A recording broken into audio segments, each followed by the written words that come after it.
Alright, malicious people. So today's build video is going to be a little bit different. It's basically going to be a in Simulacrum test between the Onos and the Laetum. There'll be two versions of the Laetum, but only one version of the Onos. But I will also be using the Onos with Urelli and without Urelli, as I basically will be using this as an excuse to show you that there's a little bit of a slap in the face for people who play Urelli that I wanted to complain about, and yeah, there's that.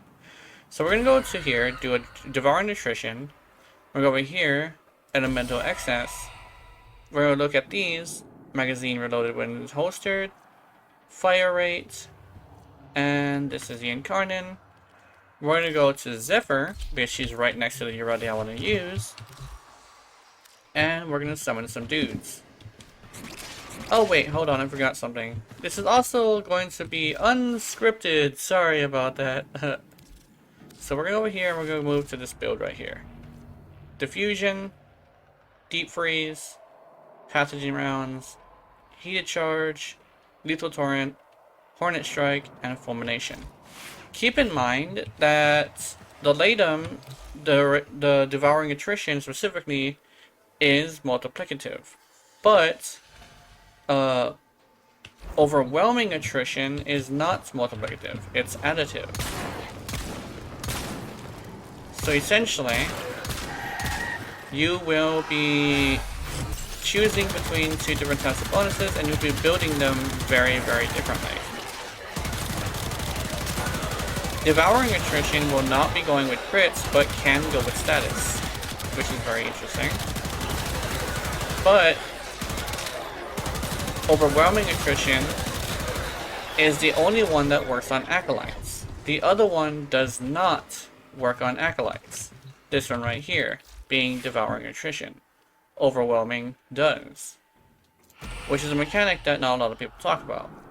But most people use melees to take out Acolytes if they were to be a creator. So we'll be moving to this. Keep in mind that in this build, we're specifically using Urelli not because I want to show her off, but because in this build you do want to have a creeping bullseye right here. So, here we go. The reason why Urelli works with this is actually quite interesting. As long as you have less than 100% status crit chance, you will not get a guaranteed crit, which means you will be able to gather the crit necessary, and you will be able to get the stats necessary to do damage. In my experience, this version of the Laetum is actually just as powerful as the other one, as long as you do not do orange crits, as long as you know how to build it. Oh, sorry. And as long as you hit your shots. That guy was hiding behind a dead body. Oh my goodness. So we're going to switch off of Urelli again, and we're going to go to the Onos. The Onos is pretty interesting. See, the Onos, you want to build it for Flare, right? And you want to build it with the fact that it is a very, very small fire rate in mind.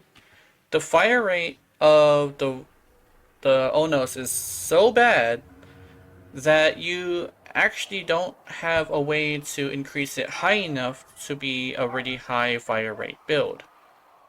Unless you were to specifically go for that, but you do want to make sure you have enough modifiers to make the weapon powerful.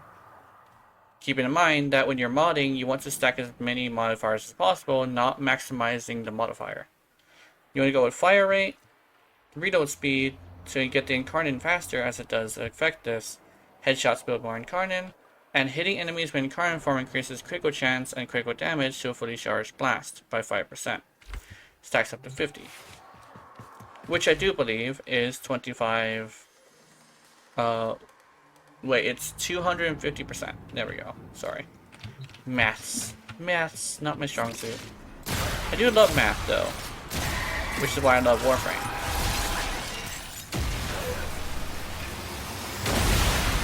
I do believe that guy is dead. Are these guys dead? No, they are not. I want to get all the way up in that guts. Boom. Keeping in mind that I am not playing the rally, so I don't want to move too much. And as you can see, I am one-shotting these guys through the fact that they have the highest armor and highest health of any enemy that I can summon.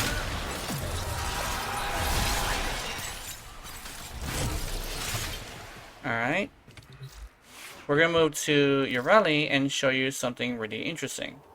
See, your rally essentially makes it to where this can red crit if you do it correctly.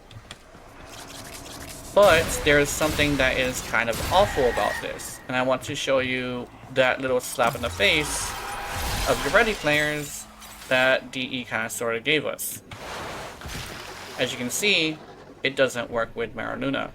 And if you look on the bottom right hand of the screen, which I hope I remember to zoom into, cannot transform while mounted.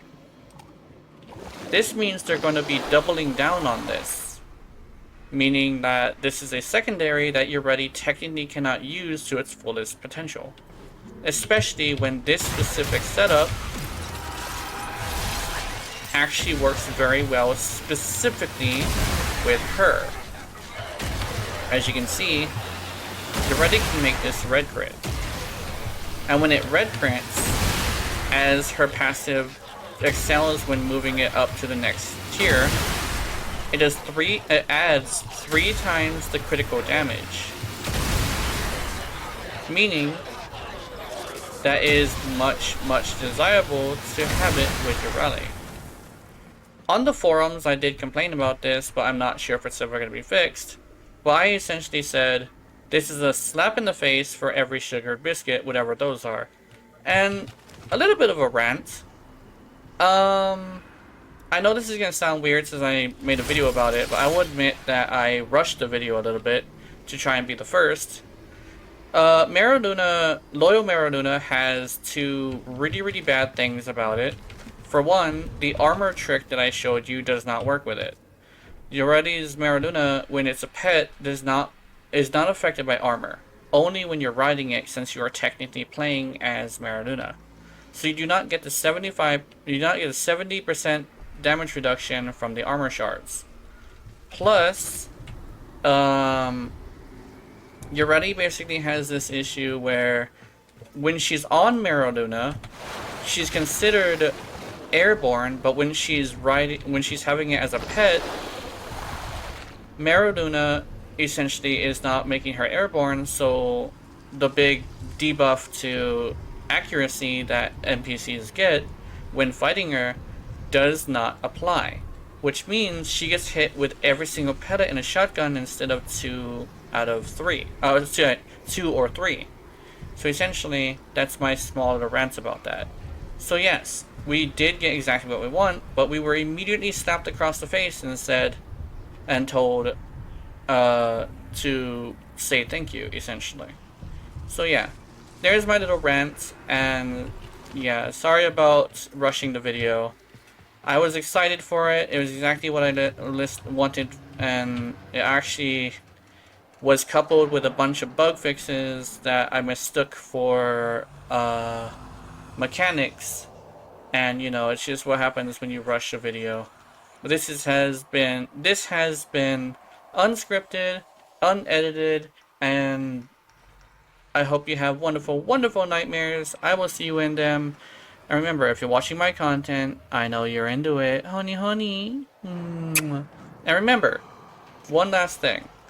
If you cannot build this weapon because it's so powerful, then you don't know what you're doing, and that's okay. If you don't like the weapon, you do not have to force yourself to like the weapon. No matter how powerful it is in someone else's hands, it does not mean that you should punish yourself or punish other people for liking what they like. So yeah, I hope you have wonderful nightmares. I will see you in them. And remember, if you're watching my content, I know you're into it. Honey. Good night.